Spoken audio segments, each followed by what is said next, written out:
ọ̀rọ̀ rèé o láti ẹnu Sheikh Labeeb Lagbaji. Sheikh mà ti fohùn sílẹ̀ lórí ọ̀rọ̀ olóyè Sunday Igboho ṣá. Ó ní Sunday Igboho ti wá mọ àwọn èèyàn tó wà lẹ́yìn ẹ̀ báyìí o. Ó ti mọ àwọn èèyàn tó dúró tì í, ó ti wá àwọn èèyàn tí ò fẹ́ ẹ. Àfáà yìí ní bí nǹkan ò bá ṣẹlẹ̀ síyàn èèyàn kì í mọ àwọn tó fẹ́yàn. Ṣé ẹ rántí pé Sheikh Labeeb Lagbaji wà lára àwọn tó pe Tani Olohun lẹ́jọ́ tí ọ̀rọ̀ náà fi di nǹkan bí oṣù mẹ́ta Tani Olohun fi wà ní àtìmọ́lé. Ṣé ẹ rántí ìgbà tí màmá Tani Olohun lọ láti lọ máa rá bàbà tó ń bẹ̀bẹ̀ ní mẹ́sàn-án mẹ́wàá lórí ọ̀rọ̀ Tani Olohun pé kí wọ́n lè rìlíìsì Tani Olohun kó tó di wípé Tani Olohun ṣẹ̀ṣẹ̀ wá di ẹni tí wọ́n rìlíìsì lẹ́nu ọjọ́ mélòó kan sẹ́yìn. Sheikh ló wá ń gba àwọn èèyàn yànjú báyìí o pé nígbà ìṣòro là ń mọ̀ rẹ́, nígbà ìṣòro lèèyàn máa mọ ẹni tó bá wà lẹ́yìn èèyàn nígbà ìṣòro àbí tí ìṣẹ̀lẹ̀ bá ṣẹ̀ náà ni èèyàn wá fi mọ àwọn tó ń support èèyàn lóòótọ́. Ló wá ń fi ọ̀rọ̀ olóyè Sunday Igboho ló fi ń ṣe case study. Wọ́n ní ká ṣe bí ẹni fẹsẹ̀ kọ káwọ ẹni tó máa ṣe ni ní pẹ̀lẹ́.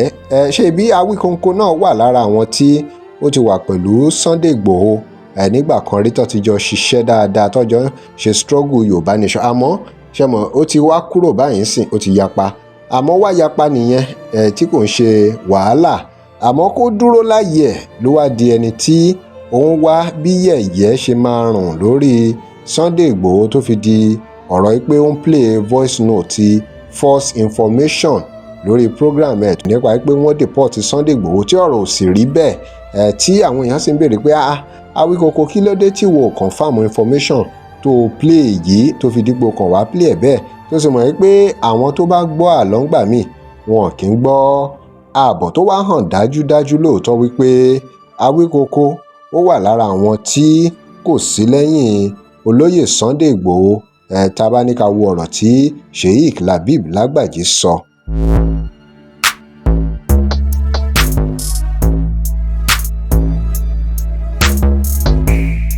Welcome to Crossblog XTV. Remember to like, share and follow us. Àwọn kan máa mọ̀ nípa bí wọ́n ṣe mú Sunday Igboho gẹ́gẹ́ bí Labeeb Lagbaji ṣe ń sọ pé ṣe báwọn kan mọ̀ nípa bí àwọn DSS ṣe wá sílé ẹ̀, gbogbo bí ó ṣe ní láti lọ tó fẹ́ travel lọ sí Germany tó fi di pé wọ́n ka mọ́ airport to Benin Republic. Àwọn èèyàn kan ṣáà náà ló ń give information nípa ìrìn ẹ̀. Àwọn kan náà ló sì dúró tì dídí di àsìkò yìí.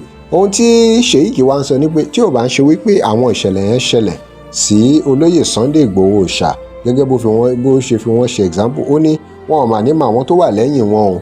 Ẹ wo Professor Banji Akíntóyè, bàbá yìí ti wà lẹ́yìn olóyè Sunday Igboho ṣá títí di bá a ṣe sọ. Ìtọ́sí sọ pé tó àwọn ò mà ní yípadà o, àwọn ò mà ní pẹ̀yìndà o.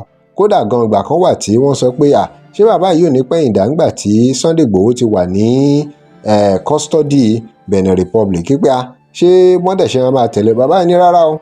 Pé owó di dandan káwọn jọ máa tẹ̀lé, káwọn jìjọ máa bá struggle náà lọ. Ẹ já gbóhun tí Sheikh Lagbaji tí wọ́n sọ. Ká èèyàn fún ọ àwọn tó ń jẹyàn nísìn. Ọ̀rọ̀ lẹ́ ń gbọ́ lẹ́nu wọn yẹn o, lẹ́nu Sheikh Labeeb Lagbaji. ìṣẹ̀lẹ̀ tó gbéyàn kúrò Nàìjíríà kúrò lóru tó sáwọ̀ lukútọ́nú. Lára nǹkan tó wá yẹ kí Sheikh Labeeb sọ̀rọ̀ nípa ẹ̀ náà ni bá a ṣe ń dáríjì ara wa. Àwọn ọmọ Yorùbá ẹ má jẹ́ kí ọ̀rọ̀ ẹ̀sìn kó dàárín wa rú, nítorí pé ọ̀rọ̀ yìí ó bá Sheikh náà wí lórí bá a ṣe ń dáríjì ara wa.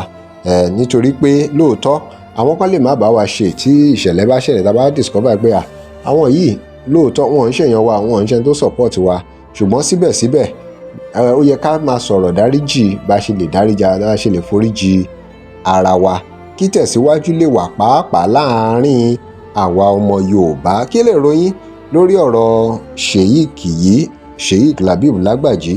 Like, share and follow us. Thanks for watching. This is Crossblog XTV.